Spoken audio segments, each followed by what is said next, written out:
Good morning students. आज एक नया वीडियो में आपके सामने फिर लेके आ रहे हैं। आपका चैप्टर है स्ट्रक्चर ऑफ एटम और ये चैप्टर का एक फर्स्ट पार्ट हम पहले भी आपको वीडियो में डाल चुके हैं।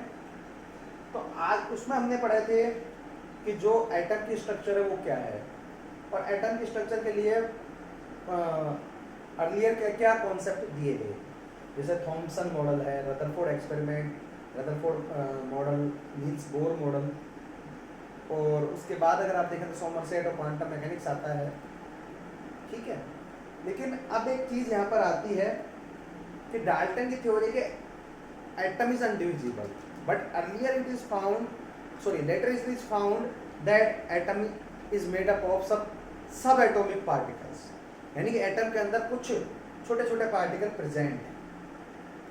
तो आज आप जानते हैं कि there are 3 type of particle, electron, proton and neutron. आपको पता है, लेकिन इनकी डिस्कवरी कैसे हुई, तो यही चीज़ आज हमको देखनी है। सबसे पहले हम शुरू करेंगे डिस्कवरी ऑफ इलेक्ट्रॉन से। एक नाम है साइंस में बेटा, बहुत ही ऑनरेबल नाम है, मेरे सबसे बेस्ट साइंटिस्ट में मैं मानता हूँ माइकल फेराडे।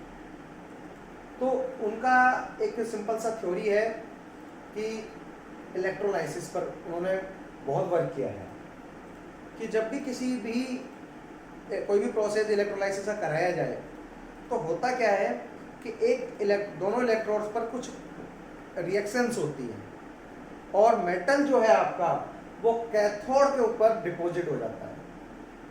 जैसे फॉर एन एग्जांपल, आपके पास सोडियम क्लोराइड NaCl है प्योर मोल्टन स्टेट में, तो उसमें अगर 2 इलेक्ट्रोड कैथोड और एनोड लगा के करंट फ्लो कराया जाए तो कैथोड के ऊपर सोडियम डिपॉजिट हो जाएगा, यानी आपको सोडियम मिलेगा। ठीक है, तो उनका मानना ये था कि ऐसे कुछ पार्टिकल्स हैं जिनकी वजह से रिएक्शन होती है। तो उन्होंने इस चीज़ को कंफर्म करने के लिए एक एक्सपेरिमेंट किया, और वो एक्सपेरिमेंट क्या है वो देखिए बात।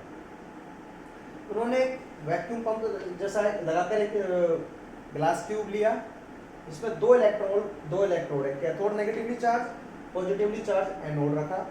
ये दोनों इलेक्ट्रोड टोटली सील्ड है और इसके ऊपर हाई पोटेंशियल से इसको कनेक्ट किया और एकदम हाई प्रेशर के बीच गैसेस को फ्लो कराया।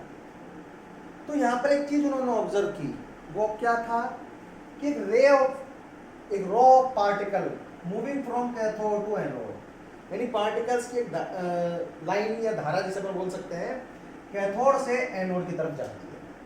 किससे किसकी तरफ? कैथोड से एनोड की तरफ। ठीक है बेटा, अब वो कहां से इमर्ज होते हैं, कहां से निकली? कैथोड से, इसलिए वो क्या बोला गया? Cathode rays. क्या बोलते हैं? Cathode rays. अब बेटा एक सिंपल सा क्वेश्चन साइंस का मैं आपसे पूछता हूं। साइंस ये कहती है कि अट्रैक्शन ऑलवेज बिटवीन अपोजिट, यानी कि अपोजिट में अट्रैक्शन हो सकता है। अगर कोई पार्टिकल पॉजिटिव की तरफ जा रहा है तो उसका खुद का चार्ज कैसा होगा? पॉजिटिव का अपोजिट होगा, यानी कि कैथोड रेज का चार्ज कैसा हो गया? नेगेटिव। क्लियर? First order.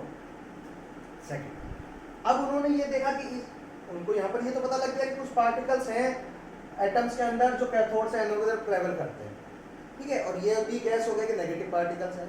उसको और कंफर्म करने के लिए, उनको देखने के लिए, क्योंकि यहाँ पर ये दिखे नहीं देने, इन्होंने इस एक्सपेरिमेंट में छोटा सा चेंज किया। ये बाकी पूरा सेटअप सेम है, बाकी ये जो एनोड है, एनोड के पीछे उन्होंने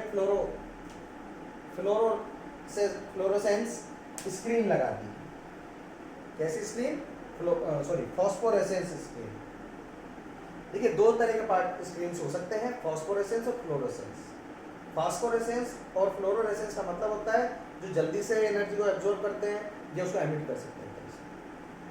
तो फॉस्फोरेसेंस स्क्रीन पर वो क्यों लगाई और किसकी लगाई वो समझिए कि जब कोई पार्टिकल यहाँ से निकल के आगे जाएगा, एनोड के साथ उन्होंने उसको लगाया, तो उसका डायरेक्शन, उसका साइन उनको इस स्क्रीन पर मिलेगा। यानी इस डायग्राम में या आपको उसके पीछे दिख रहा है, पर है क्या इसके साथ। दूसरी चीज, अब एक सिंपल सी चीज सपोज कीजिए, यहाँ से वापस से कैथोड रेज आती हैं, उनके साइन बन गए फॉस्फोरेसेंस। तो उन्होंने ये बताया कि कुछ पार्टिकल इस तरह के होते हैं जो कि कैथोड से निकल के एनोड की तरफ, यानी नेगेटिव टर्मिनल से पॉजिटिव टर्मिनल की तरफ जाते हैं। तो इनका खुद का चार्ज नेगेटिव है और इसको उन्होंने टर्म दिया है कैथोड रेज को इलेक्ट्रॉन, नेगेटिवली चार्ज इलेक्ट्रॉन, इनका इनके ऊपर इलेक्ट्रिक फील्ड और मैग्नेटिक फील्ड का इफेक्ट होता है।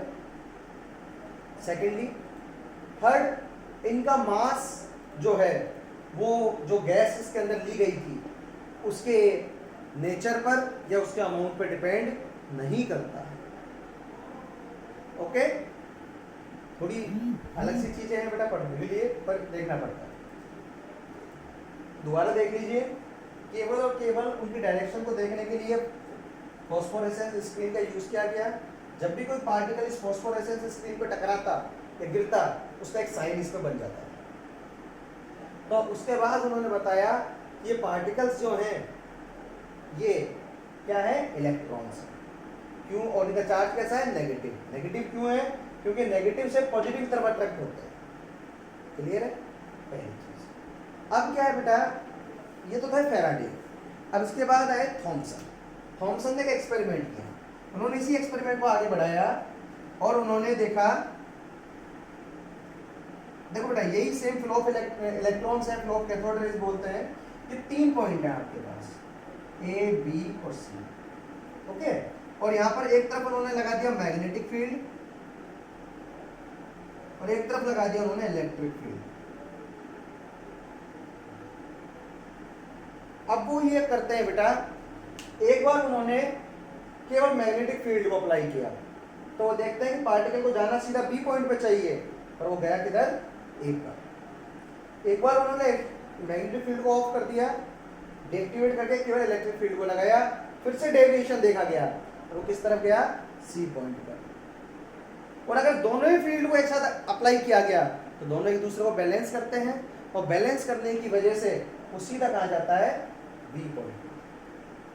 दोबारा समझिए, अगर एक फील्ड केवल अकेला मैग्नेटिक लगता है तो पार्टिकल बी की जगह ए पर, अकेला इलेक्ट्रिक फील्ड लगता है तो पार्टिकल बी की जगह सी पर, यानी दोनों ही कंडीशन में पार्टिकल डेविएशन शो करता है। लेकिन अगर दोनों ही फील्ड को एक साथ अप्लाई किया गया तो पार्टिकल ने डेविएशन नहीं किया। तो इसके लिए जे थॉमसन ने बताया है बेटा कि पार्टिकल का जो डेविएशन है वो किन किन फैक्टर्स पर अफेक्ट करता है।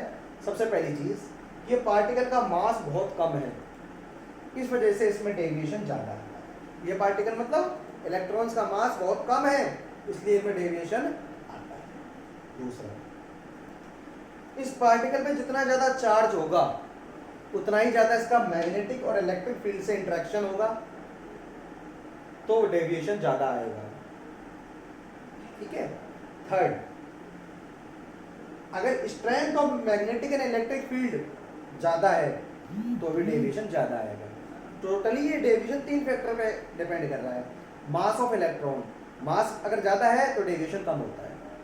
चार्ज ऑन इलेक्ट्रॉन, अगर चार्ज ज्यादा है तो डेविएशन ज्यादा होगा। और strength of both the field, field का स्ट्रेंथ यानी ताकत ज्यादा होने पर डेविएशन ज्यादा होगा। इसी बेस पर बेटा यहाँ पर हम कैलकुलेट करते हैं इलेक्ट्रॉन के लिए charge and mass ratio. Electron का चार्ज और मास रेशो क्या है बेटा, देखिए ई से हम डिनोट करते हैं इलेक्ट्रॉन के चार्ज को और एम से हम डिनोट करते हैं इसके मास को, यानी मास ऑफ इलेक्ट्रॉन। ये कितना आया, 1.75 into 10⁻11 Coulomb kg inverse. Electron के चार्ज और उसके मास का रेशो क्या है, 1.75 इंटू 10⁻11। और इसी को बाद में मुलिकन नाम के साइंटिस्ट ने अपने ऑयल ड्रॉप एक्सपेरिमेंट से प्रूव भी किया है। किससे? ऑयल ड्रॉप एक्सपेरिमेंट से, मुलिकन। अब हम इससे आगे चलते हैं। ये तो थी बेटा इलेक्ट्रॉन की बात। अब हम बात करते हैं प्रोटॉन की। इसी एक्सपेरिमेंट को थोड़ा सा चेंज करके किया गया तो ये ऑब्जर्व हुआ, इस बार थोड़ा उल्टा होगा बेटा। देखो कि पार्टिकल एनोड से निकलकर कैथोड की तरफ मूव करते हैं। तो ये पाया गया कि कुछ पार्टिकल इस तरह के भी हैं जो एनोड से कैथोड की तरफ जाते हैं। तो यानी कि ऑब्वियस बात है बेटा, नेगेटिव टर्मिनल की तरफ जा रहे हैं तो चार्ज हो गया पॉजिटिव। अब पॉजिटिव चार्ज वालों को क्या बोला गया अर्लियर, एनोड। लेकिन ये जो पार्टिकल है बहुत हल्के होते थे, छोटे होते थे, इसलिए इनको नाम दिया गया प्रोटॉन। क्या बोला गया, प्रोटॉन।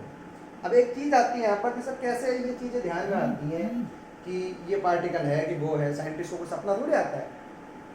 बेटा देखिए, प्रोटॉन की डिस्कवरी से पहले तक ये था कि इलेक्ट्रॉन है।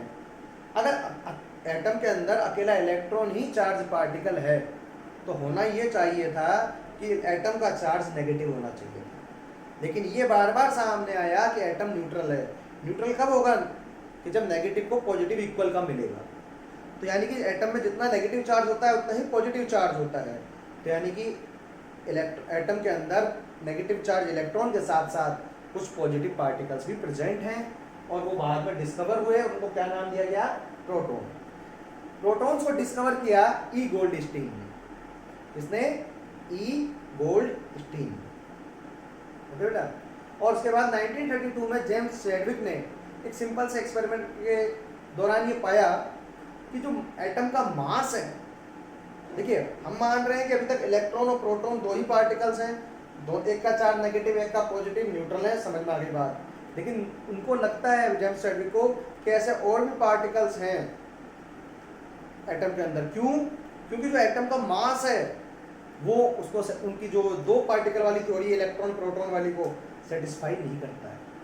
यानी कि एटम का जो मास है उसके लिए और भी कुछ पार्टिकल्स रेस्पॉन्सिबल है और वो पार्टिकल्स बाद में डिस्कवर हुए और वो कैसे थे बेटा? न्यूट्रल, जिनके ऊपर ना कोई नेगेटिव चार्ज था ना कोई पॉजिटिव, और उन्हें क्या बोला गया?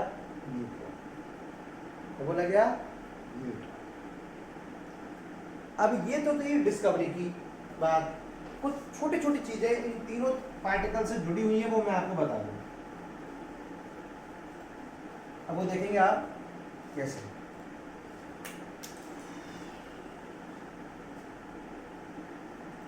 Mass and charge. सबसे पहले इलेक्ट्रॉन का 9.1 इंटू 10⁻³ kg, और चार्ज होता है बेटा 1.6 माइनस नेगेटिव होता है इलेक्ट्रॉन का चार्ज, सॉरी प्रोटॉन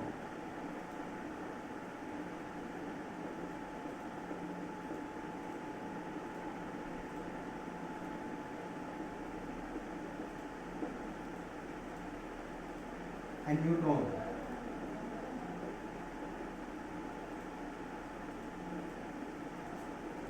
इलेक्ट्रॉन का मास, चार्ज, प्रोटॉन का मास और चार्ज, और न्यूट्रॉन का मास और चार्ज। बेटा इसमें एक रिलेशन आप देख सकते हैं कि इलेक्ट्रॉन और प्रोटॉन का चार्ज इक्वल है, साइन अपोजिट है, और mass of proton and neutron always equal.